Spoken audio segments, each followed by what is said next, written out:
Saudara-saudariku yang terkasih, salam sehat dan sukacita selalu berkah dalam. Jangan lupa bersyukur dan memberi senyum termanis hari ini, Sabtu 22 Maret 2025. Kita awali permenungan kita dengan tanda kemenangan Kristus dalam nama Bapa dan Putra dan Roh Kudus. Amin. Permenungan kita diambil dari Injil Lukas bab 15 ayat 1 sampai 3, 11 sampai 32.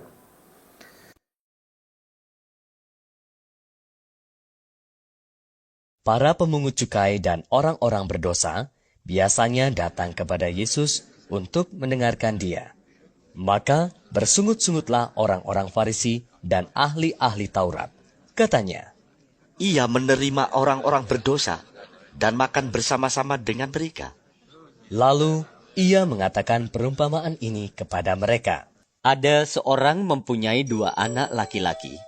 Kata yang bungsu kepada ayahnya, "Bapa, berikanlah kepadaku bagian harta milik kita yang menjadi hakku."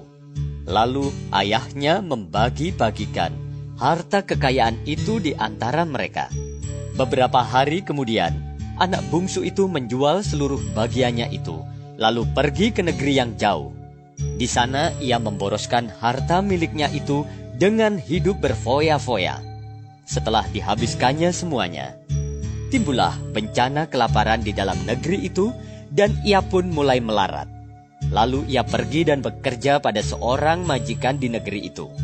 Orang itu menyuruhnya ke ladang untuk menjaga babinya. Lalu ia ingin mengisi perutnya dengan ampas yang menjadi makanan babi itu, tetapi tidak seorang pun yang memberikannya kepadanya. Lalu ia menyadari keadaannya. Katanya, "Betapa banyaknya orang upahan Bapakku yang berlimpah-limpah makanannya, tetapi aku di sini mati kelaparan. Aku akan bangkit dan pergi kepada Bapakku dan berkata kepadanya, Bapa, aku telah berdosa terhadap sorga dan terhadap Bapa. Aku tidak layak lagi disebutkan anak Bapa. Jadikanlah aku sebagai salah seorang upahan Bapa." Maka bangkitlah ia dan pergi kepada bapaknya. Ketika ia masih jauh, ayahnya telah melihatnya. Lalu tergeraklah hatinya oleh belas kasihan. Ayahnya itu berlari mendapatkan dia, lalu merangkul dan mencium dia. Kata anak itu kepadanya, "Bapa, aku telah berdosa terhadap sorga dan terhadap Bapa. Aku tidak layak lagi disebutkan anak Bapa." Tetapi ayah itu berkata kepada hamba-hambanya, "Lekaslah bawa kemari jubah yang terbaik. Pakaikanlah itu kepadanya dan kenakanlah cincin pada jarinya dan sepatu pada kakinya. Dan ambillah anak lembu tambun itu, sembelihlah dia, dan marilah kita makan dan bersuka cita. Sebab anakku ini telah mati dan menjadi hidup kembali. Ia telah hilang dan didapat kembali." Maka mulailah mereka bersukaria. Tetapi anaknya yang sulung berada di ladang. Dan ketika ia pulang dan dekat ke rumah, ia mendengar bunyi seruling dan nyanyian tari-tarian. Lalu ia memanggil salah seorang hamba dan bertanya kepadanya, "Apa arti semuanya itu?" Jawab hamba itu, "Adikmu telah kembali dan ayahmu telah menyembelih anak lembu tambun, karena ia mendapatnya kembali dengan sehat." Maka marahlah anak sulung itu dan ia tidak mau masuk. Lalu ayahnya keluar dan berbicara dengan dia. Tetapi ia menjawab ayahnya, katanya, "Telah bertahun-tahun aku melayani Bapa dan belum pernah aku melanggar perintah Bapa.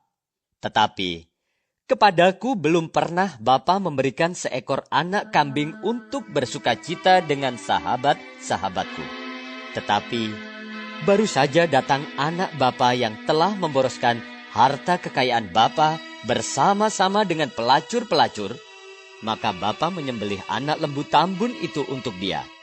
Kata ayahnya kepadanya, "Anakku, engkau selalu bersama-sama dengan aku, dan segala kepunyaanku adalah kepunyaanmu. Kita patut bersuka cita, dan bergembira karena adikmu telah mati dan menjadi hidup kembali. Ia telah hilang dan didapat kembali.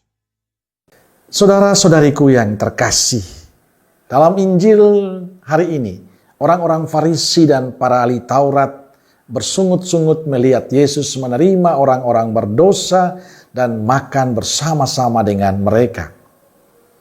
Mereka kecewa dengan Yesus yang makan bersama para pendosa. Menurut orang-orang Farisi dan para ahli Taurat, pemungut cukai dan orang-orang berdosa tidak mungkin bertobat. Mereka akan tetap melakukan perbuatan mereka yang tercela itu. Maka tidak layak mereka makan bersama Yesus.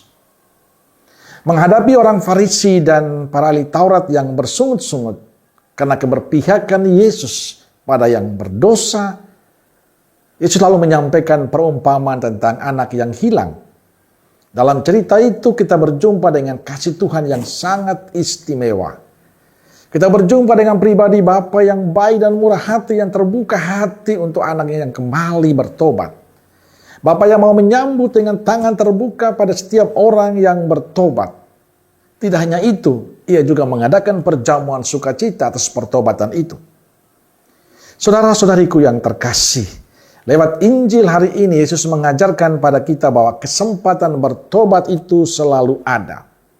Allah selalu terbuka hati untuk setiap kita yang mau bertobat, yang mau kembali kepadanya. Pintu pertobatan selalu terbuka lebar untuk setiap kita. Inilah sukacita yang patut kita syukuri sebagai seorang murid Kristus. Bahwa Allah kita adalah Allah yang pemurah, Allah yang pemaaf, Allah yang selalu terbuka hati dan mau menerima setiap kita yang mau bertobat. Allah yang sungguh-sungguh mencintai setiap kita. Tapi pertanyaannya adalah apakah kita mau bertobat? Mau datang kepada Allah ataukah tidak? Atau kita hanya memberi komentar seperti orang Farisi dan para ahli Taurat? Cara kerja Allah, ungkapan cinta Allah dengan menyambut anak yang hilang itu menandakan kasih Allah yang luar biasa dan seharusnya menggerakkan kita untuk melangkahkan kaki mewujudkan pertobatan itu. Maka jadilah masa Prapaskah ini dan juga tahun jubileum ini sebagai kesempatan kita untuk kembali pada Allah. Kita kembali menghidupi cara Allah dalam kehidupan kita, dalam tutur kata kita, dalam sikap dan perbuatan kita. Allah selalu merindukan, Allah selalu membuka hati untuk kita yang mau bertobat. Pertanyaannya adalah, apa kita mau bertobat ataukah tidak? Amin. Semoga Allah yang Maha Kasih memberkati saudaraku sekalian, Bapa, Putra, dan Roh Kudus. Amin. Kalau Roh Kudus Nazaret, doakanlah kami. Amin. Berkah dalam.